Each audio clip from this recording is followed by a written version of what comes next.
गई है और इस विसर्जन नलिका में दो इलेक्ट्रोड लगाए गए। कौन कौन? कैथोड और एनोड लिए गए हैं। कैथोड की प्रकृति कैसी होती है? ऋणात्मक। एनोड की प्रकृति कैसी होती है? धनात्मक। और इस विसर्जन नलिका में से वैक्यूम पंप द्वारा अधिकांश गैसों को क्या कर दिया गया है? बाहर निकाल दिया गया है, जिससे इसका दाब क्या हो गया? अत्यंत कम हो गया। अब इस इलेक्ट्रोड को हाई वोल्टेज के स्रोत से जोड़कर क्या किया गया है? विद्युत धारा प्रवाहित किया गया। तो एनोड के पीछे वाली दीवार पर एक क्या दिखाई दी? प्रतिदीप्ति दिखाई दी, जिससे यह पता लगाया गया कि कैथोड से कुछ किरणें निकल रही हैं जो एनोड के पीछे वाली दीवार से जाकर टकरा रही हैं, और उन किरणों को क्या नाम दिया गया? Cathode ray.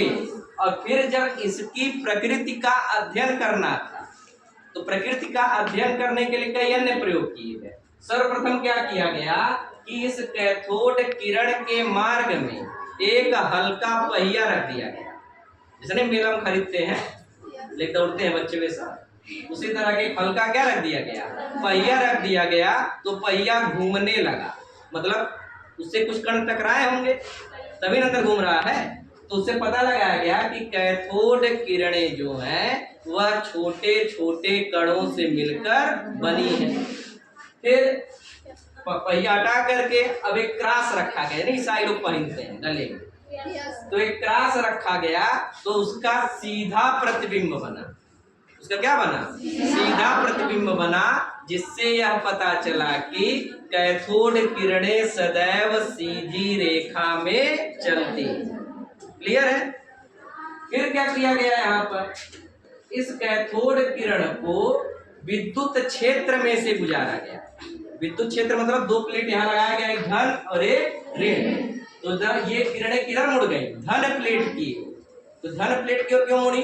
क्योंकि विपरीत आवेश एक दूसरे को आकर्षित करते। तो धन प्लेट की ओर मुड़ा, जिससे यह ज्ञात हुआ कि कैथोड किरणें क्या होती हैं? ऋणात्मक होती।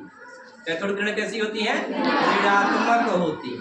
फिर इसको चुंबकीय क्षेत्र में से गुजारा गया। तो जब चुंबकीय क्षेत्र में से गुजारा गया तो इनका मार्ग क्या हो गया? बदल गया।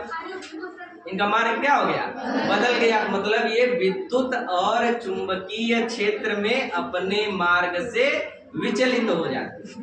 और बाद में इनका आवेश ज्ञात किया गया, द्रव्यमान ज्ञात किया गया। इलेक्ट्रॉन पर जो आवेश होता है वो होता है -1.6 गुणे 10⁻⁻19 कूलाम।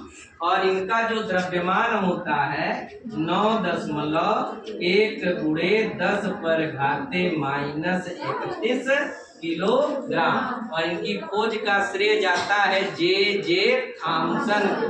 कब खोजे थे? सन 1897 में। ठीक है।